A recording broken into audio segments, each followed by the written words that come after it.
خطوة موفقة وخطوة إن شاء الله زي ما قال أخونا المتحدث اللواء الخزين، خطوة تعتبر تاريخ. نحن في كيان الوطن كون نلقى حركة كقوات السلام القومية وتستوعب بتاريخ الكبير وتاريخ النضال الواسع الكبير، تستوعب وتتلاقى مع أهدافنا، هذا شرف كبير. نحن نسعد ونثمن عالي هذا اللقاء وهذا الاندماج، وإن شاء الله سيكون له كما قال الأخ في خطابه وفي تنويره له ما بعده. نثمن عاليا ونقول يا أخواننا نحن في كيان الوطن الأهداف اللي طرحت واللي درسها الإخوة في قوات السلام هي أهداف قومية، أهداف وطنية، تتحدث عن السودان الآمن، السودان المسالم، السودان الذي يفجر طاقاته ويخلي أبنائه يعيشوا عيشة هنية، عيشة رضية، من دون حروب ومن دون يعني فقر ومن دون مسغبة. خيرات البلد كثيرة، يعني حتى الطامعين شعروا بأنه نحن طالما في حالة بتاعت حروب وفي حالة بتاعت مشاكل وفي حالة بتاعت عدم استقرار طمعوا في خيرات بلدنا. نحن يا أخواننا لابد نعمل على تثبيت السلام، والسلام يا أخواننا بيحتاج قوة. القوة دي يعني في بعض الأحيان الناس يفتكروا أن القوة أساسا هي للحرب، ولكن القوة هي أساسا للسلام. لذلك يا أخواننا نحن في كيان الوطن لما أعلنا قلنا نحن قواتنا دي يا أخواننا هي قوات موازية عشان تحفظ السلام، ولذلك اندماج أخواننا في قوات السلام الآن معنا بيزيدنا قوة وبيزيدنا متانة وبيوري أنه نحن إن شاء الله ماشيين في الطريق الصحيح. نسمن يا أخواننا مرة أخرى ونهني أنفسنا ونهني أخواننا في قادة قوات السلام على هذا البرنامج وعلى هذا الاندماج، ونقول لهم يا أخواننا أبشروا، نحن بإذن الله تعالى صامدون ونحن معكم وبكم، وإن شاء الله هذه بداية لانطلاقة حقيقية قوية. مرة أخرى يا أخواننا نيابة عن قيادة قوات كيان الوطن نرحب ونثمن ونعضد ونساند هذا الاندماج، ونحن أهل له، وإن شاء الله بإذن الله تعالى الخطوة إلى الأمام لآخرين ينضموا إلينا عشان نبني هذا السودان ونرفع به إلى الأمام. السلام عليكم ورحمة الله وبركاته. شكرا جزيلا المهندس إبراهيم حسن عوض إنابة عن قيادات قوات كيان الوطن. قبل أن ندلف إلى الأسئلة من الزملاء والزميلات من الأجهزة الإعلامية المختلفة، هنالك مداخلة من سعادته محمد نور أحمد عبد الله. تفضل إلى المنصة.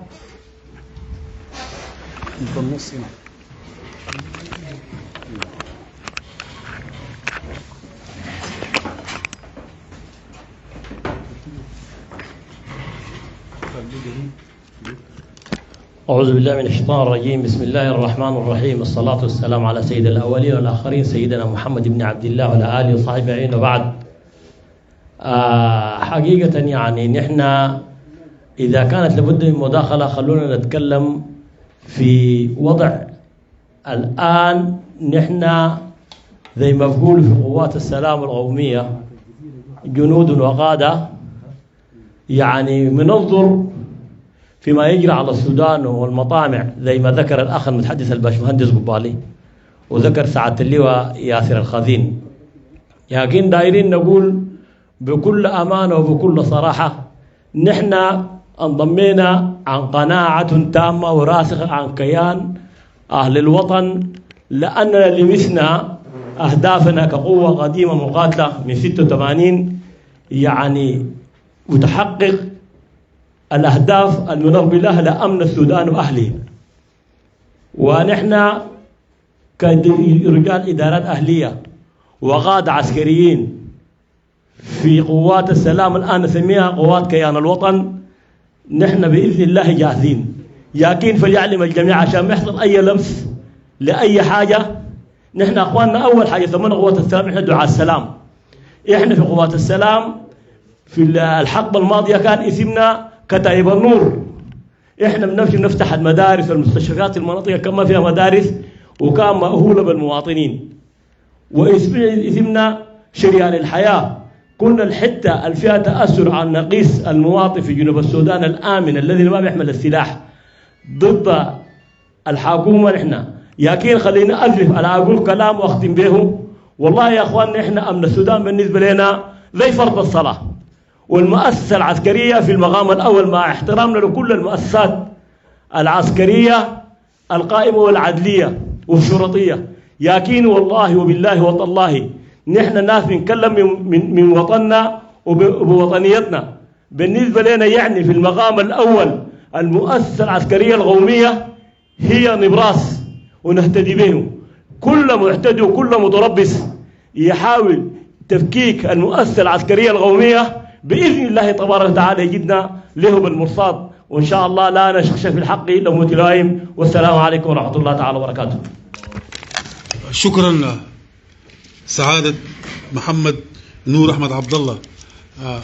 معزلة قناة الجزيرة مباشر حضرت نعم تلاوة البيان مرة أخرى.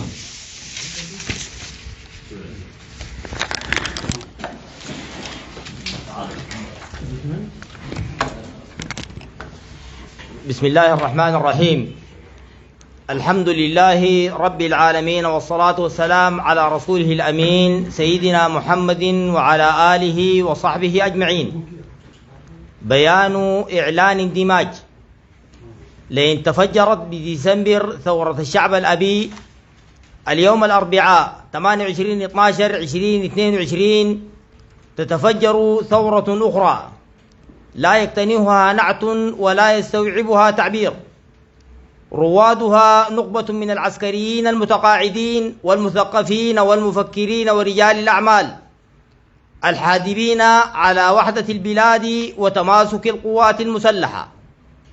بهذا البيان تنتظم حبة أخرى في العقد النضيد، وأنتم تشهدون معنا إعلان اندماج قوات السلام السودانية القومية وقوات كيان الوطن بعد جهد بذل وعرق سكب ولقاءات تعددت بين القيادتين، ليظهر اليوم الفرح العارم مختلطا بالحزن النبيل، والابتسامات مصحوبة بالعبرات على محيا القائمين على أمرهما، نظرا لما يحدق بالبلاد من مخاطر وينصب من فخاخ ويحاك من مؤامرات ويخبأ من دسائس.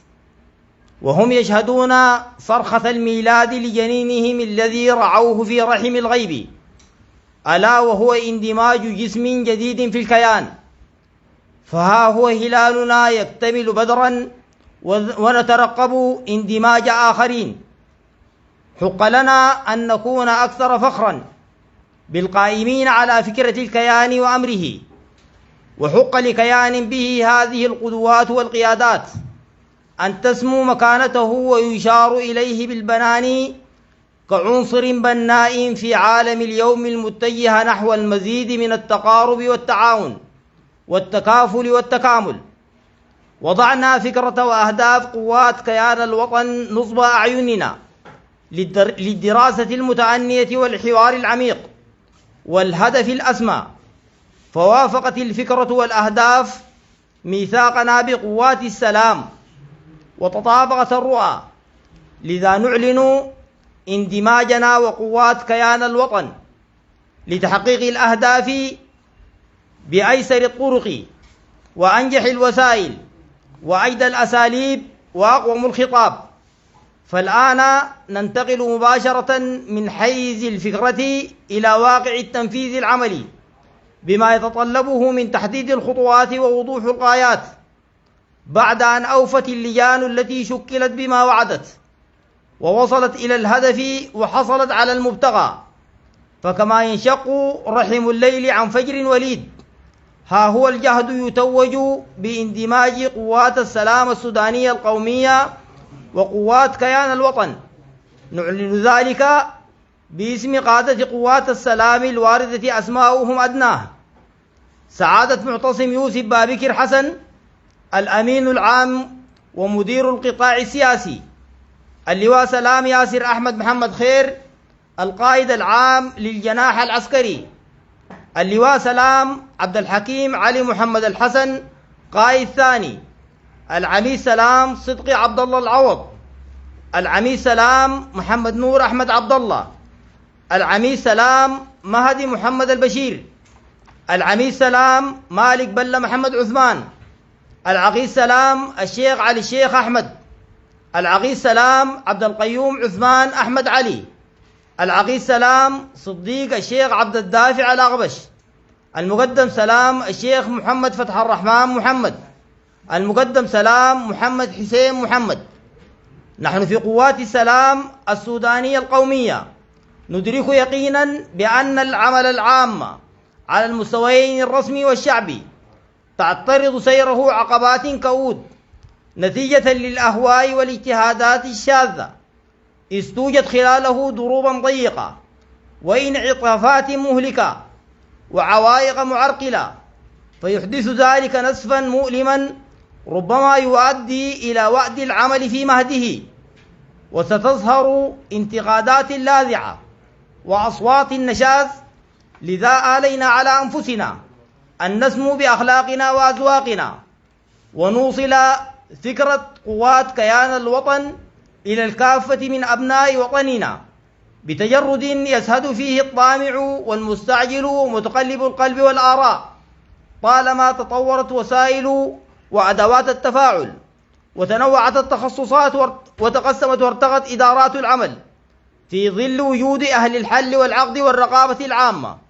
فقوات كيان الوطن مشروع دولة، فلكل قضية أهل حلها وعقدها من المتخصصين بعلمها، بحيث لا تنتج الأفكار والمفاهيم إلا بعد نضجها.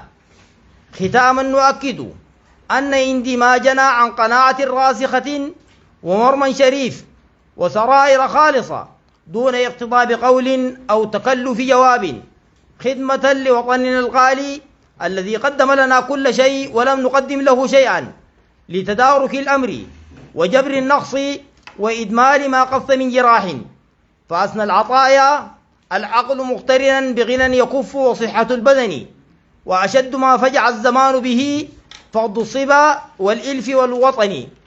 عن الهيئة القيادية العليا لقوات السلام السودانية القومية، اللواء سلام ياسر أحمد محمد خير ياسر الخزين القائد العام للجناح العسكري بقوات السلام السودانية القومية. والسلام عليكم ورحمة الله وبركاته.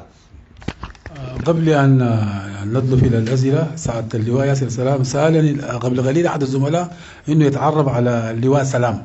ما معنى اللواء سلام؟ كلمة اللواء سلام تشار إلى قوات السلام، بحيث القوات المسلحة دي معلومة لدى الجميع، فكل قوة بتعرف على حسب اسمها، فكلمة سلام هي أتت مشقة من قوات السلام السودانية القومية. شكرا. الآن الباب مفتوح للأسئلة والاستفسارات من الزملاء والزميلات من الأجهزة الإعلامية المختلفة. طيب الأستاذ صلاح باب الله بعده. أستاذ صلاح باب الله تفضل. تعال هنا أستاذ صلاح، نقول عرف اسمك بالكامل والجهة. أستاذ صلاح باب الله. السلام عليكم السادة في المنصة، السلام عليكم الحضور جميعا. أنا صلاح باب الله من السودان فيوتشر. الاندماج يمكن بيجي في تاريخ هو متأخر بعض الشيء، وأن تأتي متأخرا خير من أن لا تأتي. معروفة الظروف التي يمر بها السودان والهجوم الشرس على القوات المسلحة وما يدور على الساحة. لماذا التأخير؟ ده يمكن سؤال ثاني. يمكن المتحدث الأول في الخلفية التاريخية تحدث عن قوات السلام واللواء النور التومدلدوم. أنا ما أعرف إنه هو كان إذا كان على قيد الحياة أم ذهب أدراجه في الدولة الوليدة وقوات السلام. يمكن ملف الترتيبات الأمنية والعسكرية في مفاوضات نيفاش تحدث عن المسألة بتاعت التسريح وإعادة الدمج اللي هو الشغل بتاع DDR. ومعلوم أن هذا المشروع يعني وئد في مهده حتى انقضت الفترة الانتقالية وانفصل الجنوب. لكن يبدو من حديث المتحدث الأول أن قوات السلام هي ما تزال تدفع هذا الثمن، يعني حتى منسوبيها ما تم لهم الشغل بتاع التسريح وإعادة الدمج. ده بيقودني لسؤال علاقة التحالف مع القوات المسلحة، لا سيما وأن كل القيادات دي هم أساسا قادة عسكريين. أين وصل هذا الملف؟ هل تم طيه أم من عبر هذا التحالف سيتم يعني رفع الظلم عن القادة العسكريين الذين قاتلوا في سنوات سابقة في ظروف يمكن معروفة لدى الجميع؟ ما هو الموقف حتى الآن؟ من الأشياء الجميلة أنا سمعت أنه التحالف والشيل قدموا في تحرير الفشقة وفي معركة هجلي. أين أنتم الآن من القوات المسلحة؟ هل قنواتكم اتصالاتكم مع زملائكم في قيادة القوات المسلحة سالكة؟ وإذا كانت سالكة لماذا التأخير في الشغل بتاع التسريح وإعادة الدمج؟ شكرا جزيلا. أستاذ هاني عثمان.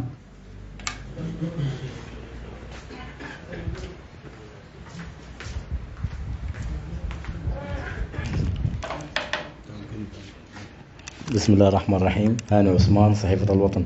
سؤالي يعني في ناس بتسأل إنه هل قوات السلام دي كانت قوات الدفاع الشعبي سابقا؟ السؤال الثاني لناس كيان الوطن، بعد حملة الاحتغالات الواسعة ما سمعنا لكم صوت ثاني، يعني ما أعرف الحصر شنو. يعني هل يعني أنتوا لو كنتوا حليفين للقوات المسلحة ما كان فيه، لكن زي اللي أنتوا نيران صديقة كده للقوات المسلحة. شكرا. فرصة.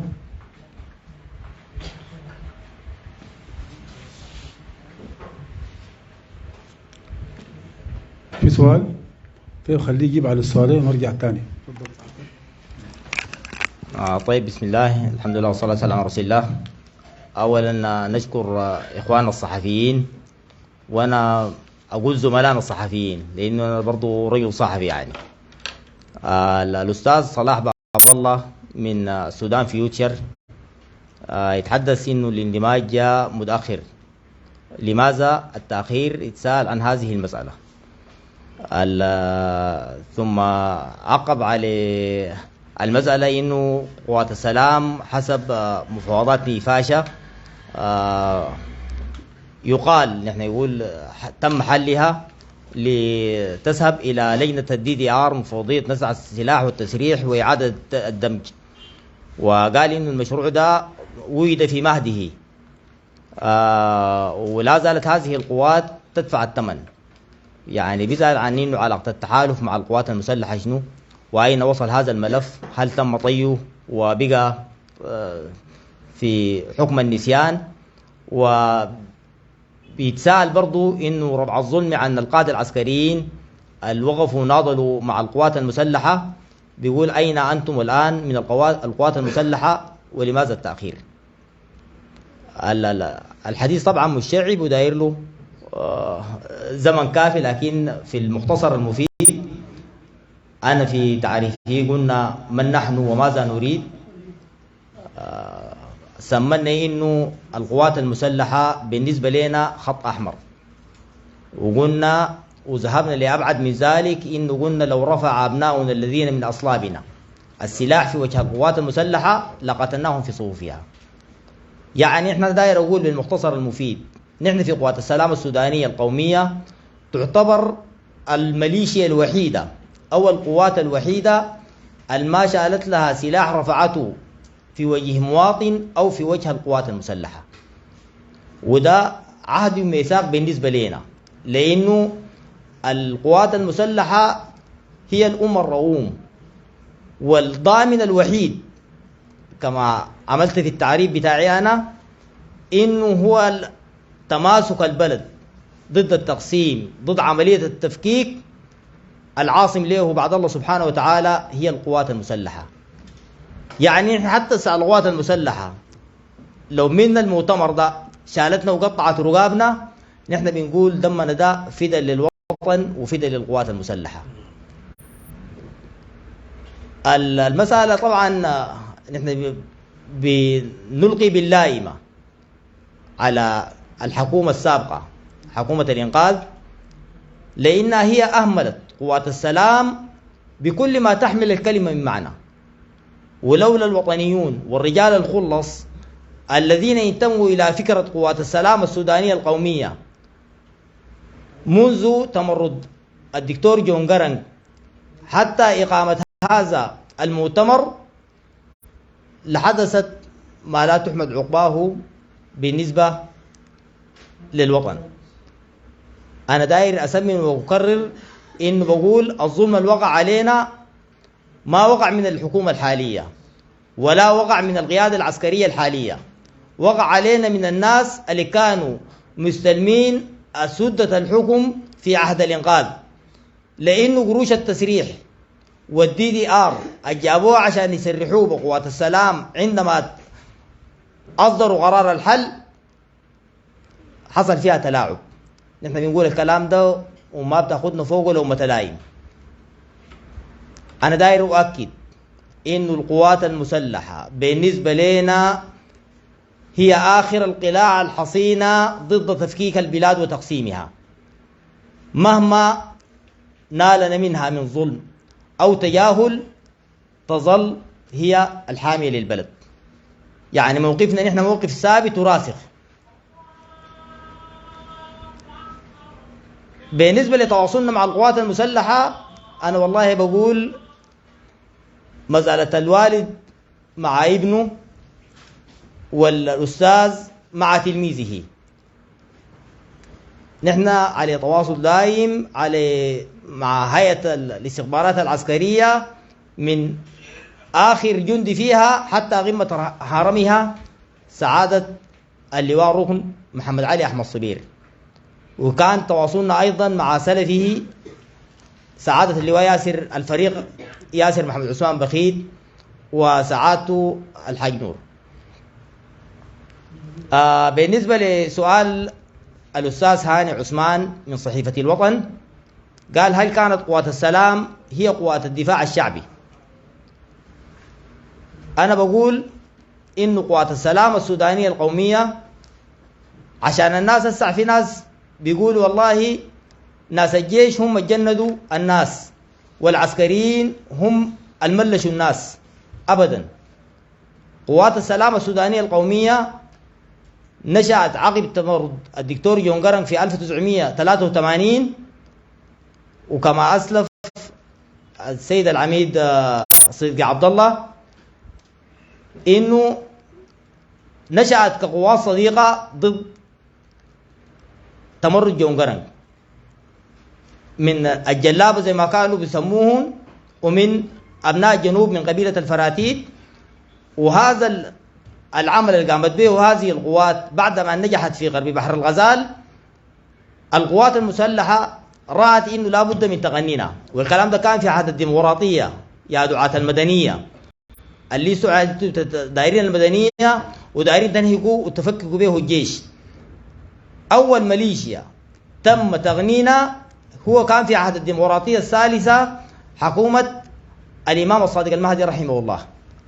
فهذه القوات غنيت بالمرسوم الدستوري رقم 20 الصادر عن الجمعية التأسيسية في سنة 1987.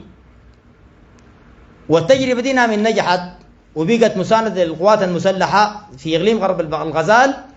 القوات المسلحة عملت أسوة بها عممت التجربة في كل أقاليم الجنوب، فكانت قوات فاولين ومتيب وقوات جوردن كونغ وقوات محمد شول الأحمر وقوات السلطان عبد الباقي، يعني عمت كل أقاليم الجنوب اللي هي القوات الصديقة. وهناك جو جمعوها في الآخر سموها القوات الوطنية الشعبية اختصارا قوش.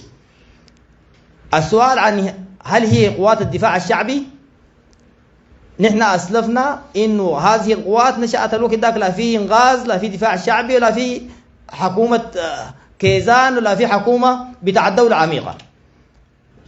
نامجات الحكومة حكومة الإنقاذ قالت نحن دايرين قوات السلام تبقى نواة لقوات الدفاع الشعبي.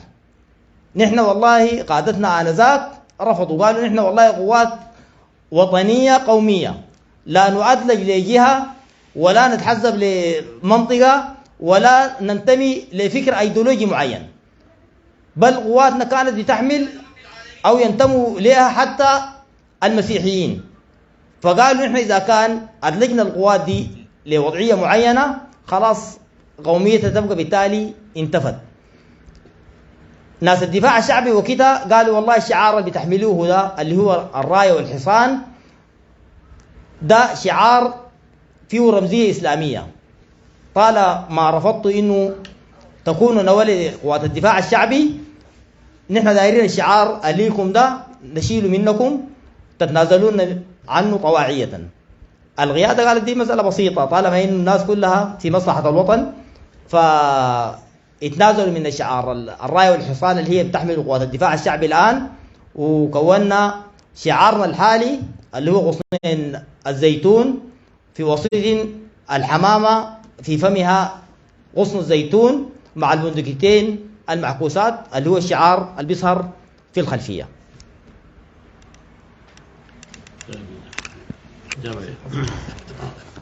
ايوه فيما يخص كيان الوطن. نعم. الإجابة لأخونا هاني من جريدة الوطن، قال بعد المؤتمر الصحفي اللي أعلنتوه في مركز الحاكم وأعلنتوا عن تدشين كيان الوطن نمتوا، حصل لكم شنو؟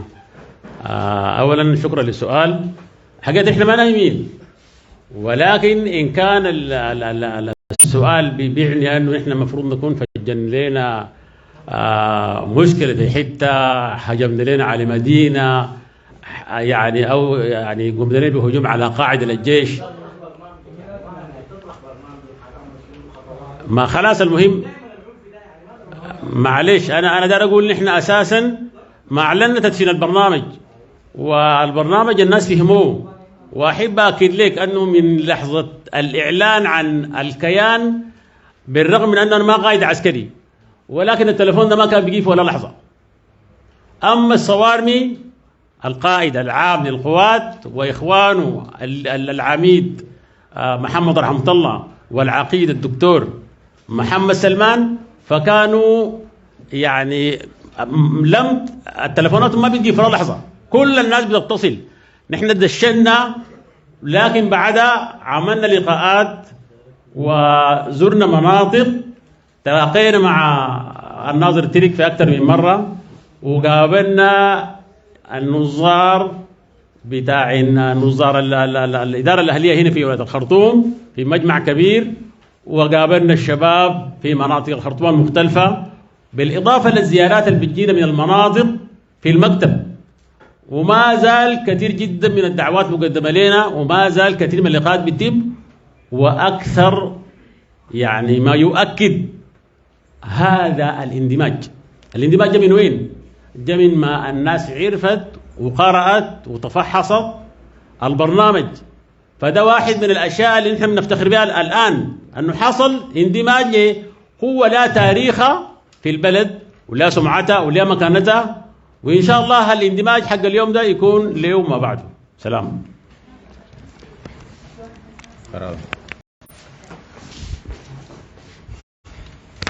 طيب معذرة إنه الأمين العام لقوات السلامة السودانية أستاذ معتصم يوسف بابكر يعني له كلمة قصيرة.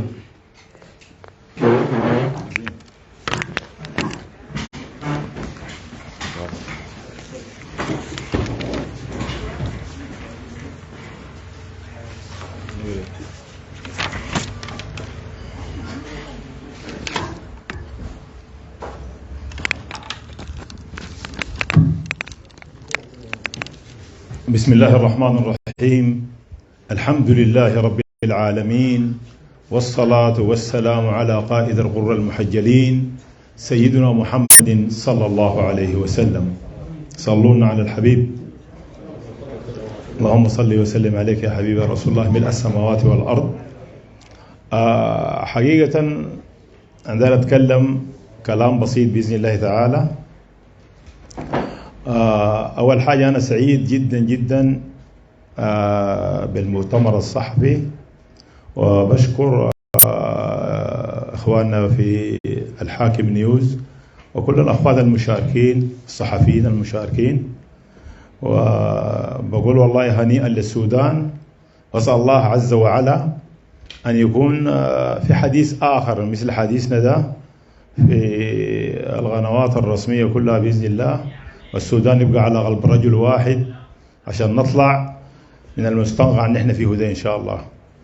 ونحن كسودانيين، أنا بتكلم باسم السودانيين الآن، الكلام الداير أقول باسم السودانيين كلهم، ما باسم قوات السلام ولا كيان الوطن. المتنبي في شعره قال: ما كل ما يتمنى المرء يدركه، تجري الرياح بما لا تشتهي السفن. بنقول له نحن السودانيين تجري الرياح كما تجري سفينتنا، نحن الرياح ونحن البحر ونحن السفن. إن الذي يرتجي شيئا بهمته يلغاه ولو حاربته الإنس والجن. الله أكبر. فاقصد إلى قمم الأشياء تدركها، تجري الرياح كما أرادت لها السفن. دين نحن أهل السودان بإذن الله، وده السودان كله. فنحن أخواننا لا بد أن نجتمع على كلمة رجل واحد من أجل السودان، ولا بد من التنازلات لبعض أخواننا السياسيين وغير السياسيين وفي الحركات المسلحة وكل سوداني. نحن والله يعني بننبذ القبلية والعصبية والإثنية والحزبية الضيقة، ده ما عندنا نحن والله. نحن في الكيان ده ما عندنا، كان نحن قوات السلام السابقين يعني اندمجنا مع كيان الوطن. فنحن دايرين نطلع بالسودان ده اللي برا الأمان إن شاء الله، والسودان للسودانيين يا أخوانا. يا أخوانا نبعد من الحزبية والقبلية الضيقة والخطابات يا أخوانا الجارحة، ناس تخلية. نحن سودانيين، وبلدنا دي يا جماعة ما محتاجين لزول. نحن أخوانا عندنا معادن وعندنا موارد طبيعية وعندنا ثروة حيوانية بتكفي العالم كله وليس السودان فقط. بس نحن كيف نجلس مع بعض عشان نطلع معادننا النفيسة وعشان نعيش حياة طيبة. وتاني بذكر حاجة بسيطة، يا اللهم ربي يولي من يصلح، وربنا بوليه ده نحن دارين منه الحكم الفيدرالي. يا أخوانا الحكم الفيدرالي ده حكم عادل، يعني نتكلم فيه دقيقتين إن شاء الله. يعني ولاياتنا الكثيرة 18 دي أي حاكم لابد يكون من الولاية وينتخبوا أهله، دي نمرة واحد.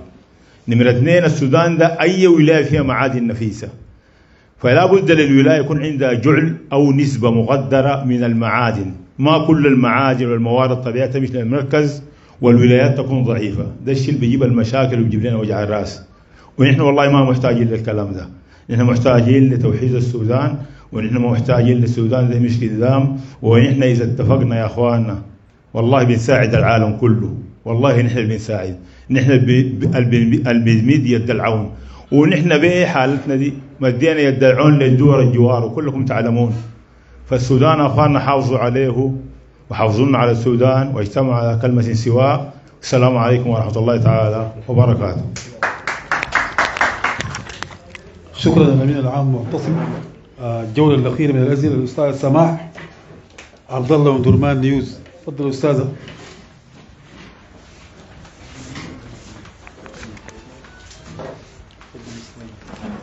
بسم الله الرحمن الرحيم. سماح عبد الله محمد، موقع درمان نيوز.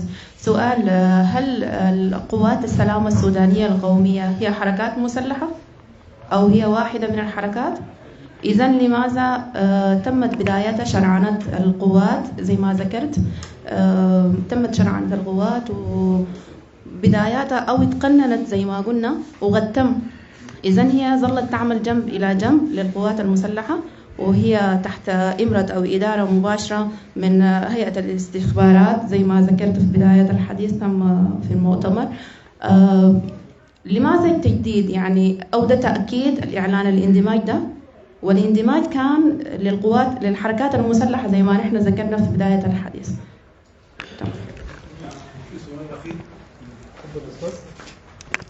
السؤال الأخير.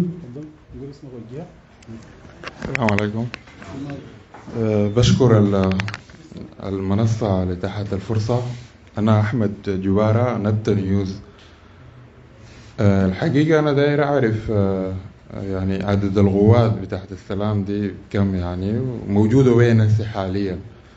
السؤال الثاني لكيان الوطن، يمكن الكيان بمجرد ما تم الإعلان عن برامجه تمت احتغالات للقائد بتاعه تقريبا القائد العسكري، في حين انه بتقولوا انتوا بالنسبة لكم القوات المسلحة يعني كما جاء في برامجكم كخط أحمر انكم مناصرين القوات المسلحة يعني، فداير عارف ملابسات الاحتغال شنو يعني والجهة ذات اللي احتغلت. شكرا.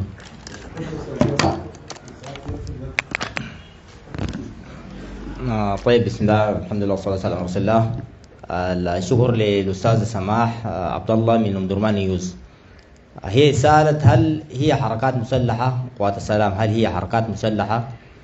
نحن في تعريفنا قبل لما قلنا من نحن وماذا نريد، نحن قلنا والله نمثل الذراع الأيمن للقوات المسلحة. يعني نحن ما عندنا صلة بوضع الحركات المسلحة، بل أنا ذكرت وقلت إنه القوات المسلحة أو قوات السلام حاربت إلى جنب القوات المسلحة وجانب الجيش في كل معاركه ضد التمرد. يعني نحن قوة داعمة وقوة صديقة للجيش، فحتى المسائل بتاعت الترتيبات الأمنية والوضعية الحاصلة دي نحن قلنا قبل، لو انت ركزتي معانا قلنا نحن هسه قيادات قوات السلام لو الآن القوات المسلحة قطعت رقابنا نحن بنعتبر ضمنا فدا للوطن. فنحن عكس تمام أي جهة تطالب بتفكيك القوات المسلحة، تطالب برفع السلاح في وجه القوات المسلحة، نحن ضد هذا العمل تماما. وحتى الظلم اللي وقع على قواتنا يعني السلاح ده هو ما غاية، إنما وسيلة عشان توصلك لغاية. السلام ذاته إذا كان ما حرسته هو بيبقى سلام هش. نحن ما دايرين نشيل سلاحنا عشان نقتل لنا مواطن ولا نهب لنا طريق ولا نتعدى على حقوق الآخرين، لكن حقك ده التدقيف بقوتك عشان تدافع عنه. والدفاع عن العرض والأرض والمال دي من أعظم مقومات الجهاد، والموت في سبيل ذلك يؤدي إلى دخول الجنة. وذكرت قالت لباس التجديد، يعني نحن لازلنا بنطالب بحقنا. الزول اللي ما بيرضى الظلم يقع على غيره، بالتالي لنفسه أولى. نحن الآن دايرين نساند القوات المسلحة، والظلم الوقع على آخرين بفعل الساسة، سوى اتفاقيات أمنية، سوى مبادرات سياسية، سوى أشياء تؤدي لاستثار فئة دون الآخرين، ده نحن برضو ضده. لأن النبي صلى الله عليه وسلم قال انصر أخاك ظالما أو مظلوما. قالوا ده مظلوم عرفناه، فكيف تنصره ظالما؟ قال ترده عن ظلمه. والنبي صلى الله عليه وسلم يقول شنو؟ لتأمرن بالمعروف ولتأمرن بالمنكر ولتأخذن على يد الظالم ولتأطرنه على الحق أطرا. نحن إذا كان كل زول رفع البندقية وداير يقلع حق الآخرين، البندقية اللي توجهت دي نحن برضه بنشيل البندقية نوجهها ضده، لأن الله سبحانه وتعالى بيقول وإن طائفتان من المؤمنين اقتتلوا فأصلحوا بينهما. نحن ما دايرين نخوض في مسائل فقهية نحن لسوا أهلا لها. الأستاذ أحمد جبارة بيقول عدد القوات وموجودة وين وكده. نحن قواتنا يا أستاذ أحمد معلومة للغاصي والداني إلا من في عينيه رمد. والكلام اللي قلناه إنه نحن وقفنا في معارك الفشكة، معارك استرداد هجليج، حتى الصندوق الفتح في معركة هجليج دون خسائر، الفضل بعد الله سبحانه وتعالى يرجع إلى قواتنا التي أدخلت عملية المواتر في العمليات الحربية كأول نوع أو معركة على مر تاريخ السودان منذ الاستقلال. أما فيما يلي كيان الوطن للأستاذ. طيب أخونا الأستاذ أحمد جبارة سأل عن إذا كنتم قلتم أنتم ليس ضد الجيش، فلماذا تم الاعتقال؟ ومن الجهة التي اعتقلت؟ ولماذا أطلق السراح؟ نعم، نحن قلنا سوف لن نطلق رصاصة تجاه الجيش السوداني ولا لأي مواطن سوداني، ولا حتدخل قوات كيان الوطن إلى أي مدينة. إذا ده كلام واضح جدا. طيب الاعتقال تم طبعا يا اخواننا، هي مسألة بتاعت تحري طبيعي من الاستخبارات على حسب ما علمنا من قادتنا، وأطلق السراح لأنه ما في قضية. يعني لو كان في قضية كان المسألة مشت لقدام وكان أخذ الطابعة الثاني، فهذا يعني أنه ما في قضية، وحقيقة ما في قضية يا اخواننا، لأنه البلد تعج بمن يحمل السلاح، يعني ومش حملوا السلاح وبس، بل صاروا به قادة داخل القصور الحكومية يحكمون. فلماذا حرام علينا زي يقول في بيت الشعر؟ أي نعم، هي المسألة بتاعت موازنة يا إخوانا، مسألة بتاعت زي ما قال أخونا اللي هو ياسر، هي مسألة بتاعت موازنة للقوة. في جهات قوات وأساسا وقعوا على سلام. السلام بيعني أنه القوات تكون موجودة في معسكرات ومحسوب عددها وسلاحها بعيد منها وكل شيء يكون مضبوط، ولكن سلاح يهمه الناس ويرهبه الناس. أولا في الجزيرة نحن عندنا مناطق تم الاعتداء على الناس وجردوا من أموالهم وأرهبوا، والناس شايلين سلاح، فالناس بصورة طبيعية بيشيلوا السلاح. الرسول صلى الله عليه وسلم جاء صحابي قال له: أرأيت إن جاءني رجل يريد أخذ مالي؟ قال: لا تؤته مالك أو لا تعطه مالك. قال: أرأيت إن قتلني؟ أرأيت إن قاتلني؟ قال: قاتله. قال: أرأيت إن قتلني؟ قال: فأنت شهيد. قال: أرأيت إن قتلته؟ قال: هو في النار. إذا يا إخواننا الشيء بنعمل فيه التشريع من الرسول صلى الله عليه وسلم. إذا كان الناس اللي حولك شايلين سلاح فيكون من العبط، ويكون من عدم الحكمة ومن عدم الكياسة أنك تكون أنت ماشي بيديك والناس حولك شايلين سلاح. لا تشيل سلاح، على الأقل تدافع عن نفسك. فده هو يا إخواننا أحد أهداف كيان أو قوات كيان الوطن، اللي هي حمل السلاح ليس للظلم ولا للاعتداء، وإنما للدفاع عن العرض والأرض والأموال زي ما قال أخونا اللواء ياسر. سلام. الشكر للجمع الكريم، ونخص أسرة الحاكم الذين أفسحوا لنا هذا المجال وهيئوا لنا هذا المؤتمر، وشكر خاص للأستاذ مامون علي فرح والأستاذ دبكراوي، وشكر للحضور من الزملاء الصحفيين، ونقول لهم إن شاء الله نحن وإنتوا نكون يد سواء لبناء سودان آمن مستقر تعمه السلام ويسوده الوئام. وجزاكم الله خيرا، وخير محتسم القرآن الكريم الشيخ محمد طيب الأسمى.